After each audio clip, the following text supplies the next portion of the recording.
Quatrième chapitre de cet Adishmaya, la clé du ciel. Première halakha. C'est assourd de raconter sur son ami, sur quelqu'un, un juif, en son absence, des choses vraies qui l'humilieraient. Et non seulement des choses comme ça qui consistent à rappeler par exemple comment ses parents, ses ancêtres se comportaient mal, ou bien rappeler lui-même ses propres actions qu'il faisait, les mauvaises actions qu'il faisait, que ce soit dans le domaine de Ben Adam Lamakom, entre la relation entre l'homme et Dieu, et la relation Ben Adam Lachavo entre l'homme et son prochain, les choses mauvaises qu'ils ont pu faire. Mais même si on l'a vu récemment, tout seul, on l'a vu faire une avéra, un péché, dans le domaine de Ben Adam Lamakom, parce que ce chapitre-là est consacré en fait à si on a vu un juif faire un péché dans le domaine de Ben Adam Lamakom, entre l'homme et Dieu. Parce que dans les relations entre l'homme et son prochain, si on a vu un juif agir mal dans l'homme et son prochain, ce sera expliqué dans le chapitre suivant, Bez Hashem. Le chapitre suivant. C'est plus facile au niveau de l'homme et Dieu parce que quelqu'un qui a mangé du porc par exemple, tout de suite on peut savoir que c'est pas bien. Il n'y a pas ici de scénario positif, a priori. Donc ici tout ce chapitre parle de la relation entre l'homme et Dieu. On a vu quelqu'un agir dans ce sens-là, qu'est-ce qu'on doit faire, comment on doit réagir. Eh bien, première halakha que le Chafetz Chaim nous dit, c'est que malgré qu'on l'a vu, on n'a pas le droit de dire du mal sur lui, on n'a pas le droit de le répéter, si ce n'est avec les conditions qu'on va voir plus loin, dans le Seif Zayin. Maintenant, on ne parle pas d'un apikoros, chas v'shalom.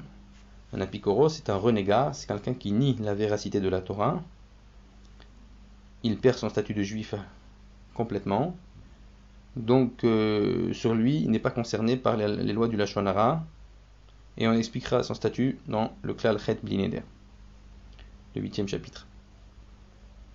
Deuxième halakha. Il n'y a pas de différence que la mauvaise action dans le domaine entre l'homme et Dieu qu'il a commise est un lav gamour, c'est-à-dire un commandement négatif de la Torah qu'il a commis, il a transgressé, ou bien un assez gemura, c'est-à-dire une mitzvah positive de la Torah qu'il a transgressé. Par exemple, mettre les tefillin, c'est une mitzvah positive de la Torah, ne pas les mettre, c'est transgresser une mitzvah positive, pas négative, qui sont connus, donc que ce soit un lav ou un assez, qui sont connus, qui sont meforsamim, sont connus, que tout le monde sait que c'est interdit, et donc on n'a pas le droit de le raconter. Mais même si la vera qu'il a commise n'est pas aussi grave, c'est quelque chose en vérité que beaucoup de gens ne font pas attention. Et comme par exemple dire sur quelqu'un qui ne va pas étudier la Torah. La Torah, alors qu'un homme a l'obligation d'étudier la Torah, c'est une mitzvah de la Torah, ou bien qu'il a dit du sheker, parce que beaucoup de gens font du sheker, donc c'est pas tellement honteux si on va le répéter, parce que beaucoup de gens ne respectent pas ça. Eh bien, c'est assourd de le répéter, a priori, donc on n'a pas vu les conditions qui vont être vues. Et s'il y a une utilité de répéter, ça va être expliqué plus loin. Dans le Klal Yud, on verra tous les cas où c'est permis de faire du Lashon Hara, mais il y aura beaucoup de conditions. Là, on parle que, a priori, c'est assourd. Il faudra voir ensuite les conditions pour permettre. Et même si on veut raconter dans les ramifications des mitzvot, par exemple, dire qu'il est radin dans son argent, il n'honore pas Shabbat comme il faut. Ça aussi, ça rentre dans la mitzvah assez de Zachor et Yom Shabbat, les 4 choses, souviens-toi du jour de Shabbat pour l'honorer, comme a écrit le Sefer HaRedim. Ou bien dire sur lui qu'il a mal agi dans un domaine midera banan, que les chachamim ont instauré une règle qui n'est pas minatora. Malgré tout, c'est assourd de le dire. Donc a priori, tout est assourd, mais après, on va dire les exceptions. Troisième halakha. Maintenant, comment agir vis-à-vis de cette personne qu'on a vu fauter dans le domaine de Ben Adam Lamakom, entre l'homme et Dieu.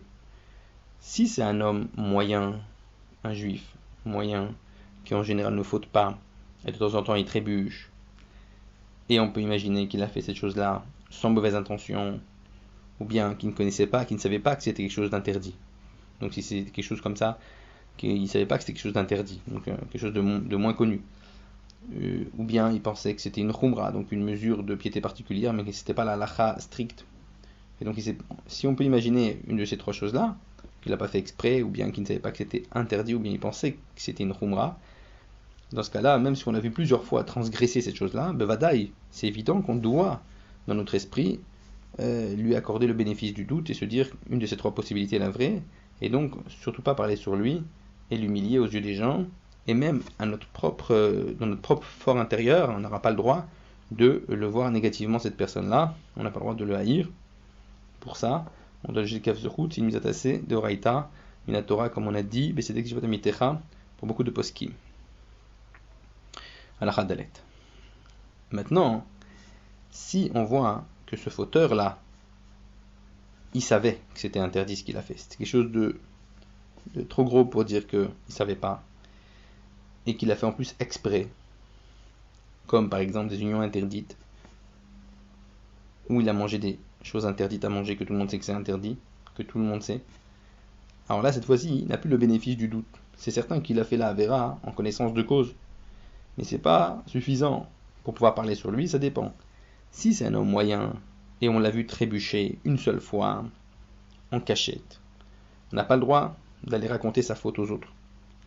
Et si on le raconte, c'est une Avera, parce que peut-être que lui, il a fait Teshuvah, puisqu'on l'a vu faire ça une fois, et si lui, il a regretté sa faute, même entre lui et Hachem, déjà, il est quand même pardonné pour l'essentiel, parce que l'essentiel de la Teshuvah dépend de l'amertume du cœur, et sinon on va parler sur lui du mal, on va donc le présenter comme un rachat alors qu'en vérité lui il a été pardonné par Hachem, c'est grave. Et même au juge de la ville, on n'a pas le droit d'aller raconter ce qu'on a vu, qu'il a fait, même si on est deux témoins. Parce que si on est un seul témoin, on l'avait déjà dit dans l'entrée en matière que c'était assourd dans une avéra d'aller voir les juges, qu'on a vu quelqu'un faire une avéra seul. Donc, pourquoi on ne doit pas aller voir les juges de la ville? Parce qu'il n'y aura pas d'utilité. Il n'y aura pas d'utilité si on est seul. Et donc seulement, qu'est-ce qu'on doit faire? On doit aller voir la personne qui a fauté et lui faire des remontrances sans lui parler mal, en lui parlant gentiment, essayer de trouver avec lui les solutions, parce que Navera a toujours en vérité des causes, et il ne suffit pas de dire c'est assourd de faire ça, il faut essayer de trouver les causes, les gdarim, les règles qui permettent à la personne d'éviter de tomber dans la Avera, essayer de voir avec lui donc les causes qui l'ont amené à ça, pour pouvoir s'en prémunir à l'avenir, et il faut lui parler gentiment afin de ne pas l'humilier, comme il est dit, tu feras la tochacha, mais sans prendre de faute sur lui en l'humiliant. Et à plus forte raison, si la personne qui a mal agi, c'est pas un homme moyen, mais c'est un Talmid Chacham, donc un érudit en Torah, quelqu'un qui craint la faute, mais il a eu un coup de Yetzer Hara, c'est sûr que c'est très grave de parler sur lui, et même penser du mal en nous-mêmes, c'est assourd, parce que c'est certain qu'il a fait Teshuvah. Et même si son Yetzer Hara s'est renforcé sur lui une fois, c'est sûr qu'il regrette ce qu'il a fait, et son cœur, il regrette ce qu'il a fait, comme les Chachamim m'ont dit, Imraïta Tamid Chacham, si tu as vu un Tamid Chacham Shavar Avera Balayla qui a fait une Avera la nuit, Al Te'arer Chacharav Bayom, n'est plus de mauvaises pensées sur lui le lendemain, chez Bevadaya sa Teshuvah, parce que c'est certain qu'il a fait Teshuvah entre temps, et donc il est pardonné. Tout ça qu'on a expliqué dans ces paragraphes, c'est dans un cas où l'information ne va pas servir à quelque chose d'utile. Mais des fois, l'information peut servir à quelque chose d'utile. Par exemple, si une femme mariée a, chas v'shalom, trompé son mari, donc il faut savoir que la halakha, elle est que cette femme est interdite à son mari. Ils doivent divorcer dorénavant, il n'a plus le droit de vivre avec elle. À partir du moment où elle a trompé de manière consentante, c'est terminé, ils n'ont plus le droit de vivre ensemble. Donc si on a vu cela seul, on doit le dire au mari, afin donc de le séparer de cette avéra, de continuer à vivre avec elle. Mais uniquement si on l'a vu nous-mêmes, mais pas si on a entendu cette nouvelle de d'autres personnes, parce que dans ce cas-là, cette information ne vaut pas. Il faut qu'on l'ait vu nous-mêmes, et même si on a vu nous-mêmes on a vu nous-mêmes cette chose-là, on a le droit de le dire au mari que dans un cas où c'est possible que le mari va nous croire. Il s'agit que le mari, on le connaît bien, il nous fait confiance, et il y a des fortes chances qu'il va nous croire comme deux personnes, comme si on était deux témoins. On a une force à ses yeux de deux témoins tellement il sait qu'on ment pas, et il va se séparer d'elle. Mais si on sait qu'il n'y a aucune chance qu'il va nous croire, dans ce cas-là, c'est assourd de le lui dire au mari, et on le laisse continuer à vivre comme ça, parce que de toute façon, on sait qu'il ne nous croira pas. Donc il faut savoir que toute information de la Shonara, même avec les meilleures intentions, dès lors qu'il n'y a pas de chance qu'elle va atteindre un but, elle n'est pas permise. Même si du côté de l'émetteur, celui qui le dit, il y a toutes les bonnes intentions du monde, si du côté du récepteur, il n'y a pas de chance que l'information va être accueillie avec au moins pour enquêter, pour faire des choses comme ça, eh bien il n'y a aucune permission. Donc tout ce qu'on a parlé qu'il fallait pas raconter, c'était pas dans un cas comme ça d'adultère, c'est parce que ça, dans ce cas-là, on vient d'expliquer la halakha, c'était des choses comme ça qui n'ont aucune conséquence, et donc on a dit qu'il fallait le voir et lui faire une remontrance en tête à tête. On a terminé donc la halakha d'Alet.